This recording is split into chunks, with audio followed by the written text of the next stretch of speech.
May the peace of the Lord be with you. I pray that you will be filled with God's grace and blessings by listening and reading the Bible every day. I am Pastor 종선채.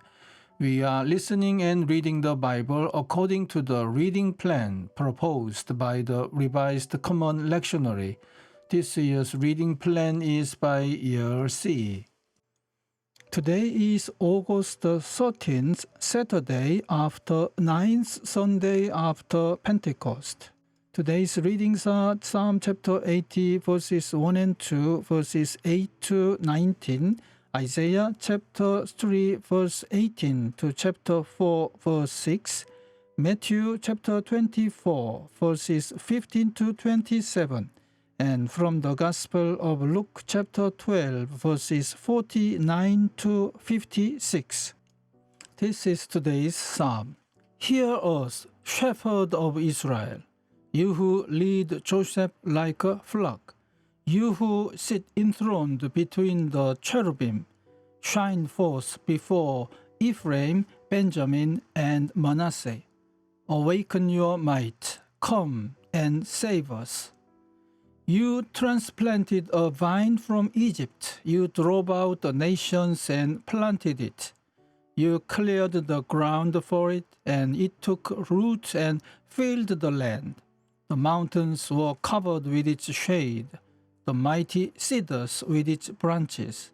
Its branches reached as far as the sea, its shoots as far as the river. Why have you broken down its walls, so that all who pass by pick its grapes? Boars from the forest ravage it, and insects from the fields feed on it. Return to us, God Almighty. Look down from heaven and see. Watch over this vine, the root your right hand has planted, the son you have raised up for yourself. Your vine is cut down, it is burned with fire. At your rebuke, your people perish. Let your hand rest on the man at your right hand, the Son of Man you have raised up for yourself. Then we will not turn away from you. Revive us, and we will call on your name. Restore us, Lord God Almighty. Make your face shine on us, that we may be saved. Amen. This is today's first reading. In that day, the Lord will snatch away their finery, the bangles and headbands and crescent necklaces, the earrings and bracelets and veils, the headdresses and anklets and sashes, the perfume bottles and charms, the signet rings and nose rings, the fine robes and the capes and cloaks, the purses and mirrors, and the linen garments and tiaras and shawls. Instead of fragrance, there will be a stench. Instead of a sash, a robe. Instead of well-dressed hair, baldness.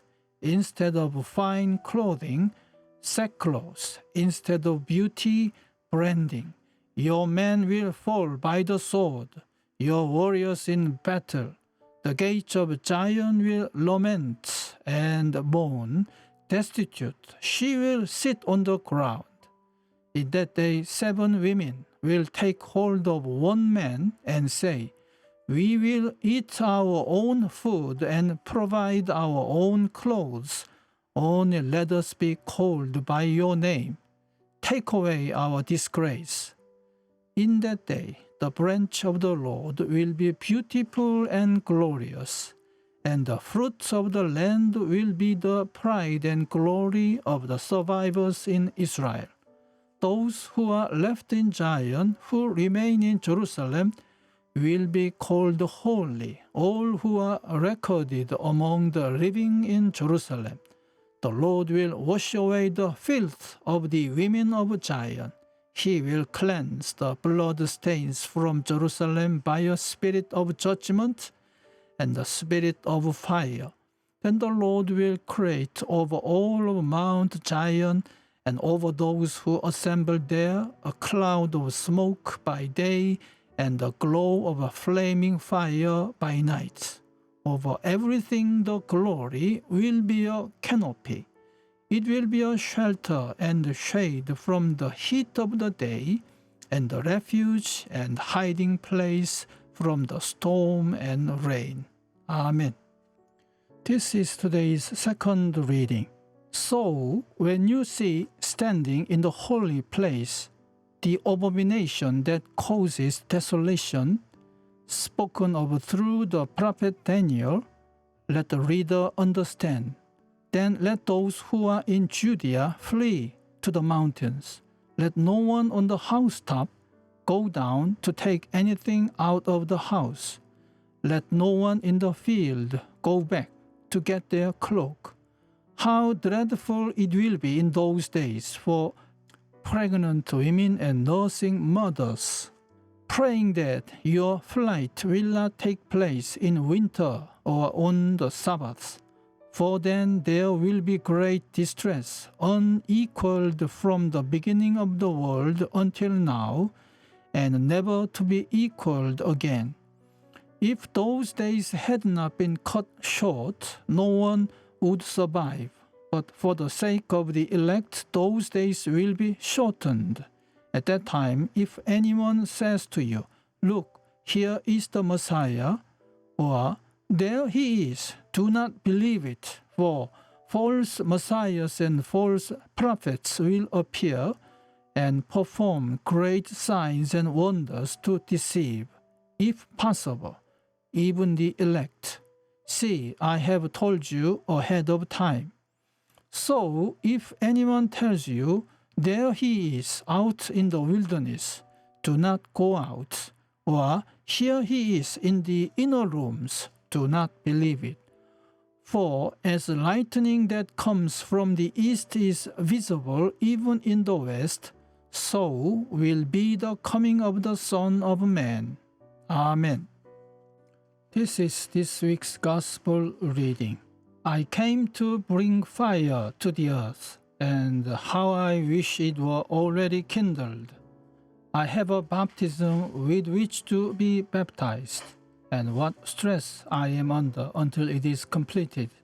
Do you think that I have come to bring peace to the earth? No, I tell you, but rather division. From now on, 5 in one household will be divided, 3 against 2 and 2 against 3. They will be divided, father against son and son against father, mother against daughter and daughter against mother, mother-in-law against daughter-in-law, and daughter-in-law against mother-in-law. He also said to the crowds, "When you see a cloud rising in the west, you immediately say, 'It is going to rain.'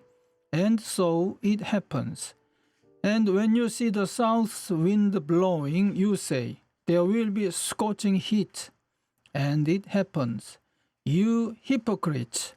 You know how to interpret the appearance of earth and sky, but why do you not know how to interpret the present time? Amen. This is the word of God for today. Thanks be to God. The Lord bless you and keep you. The Lord make his face shine upon you and be gracious to you. The Lord turn his face towards you and give you peace. Amen.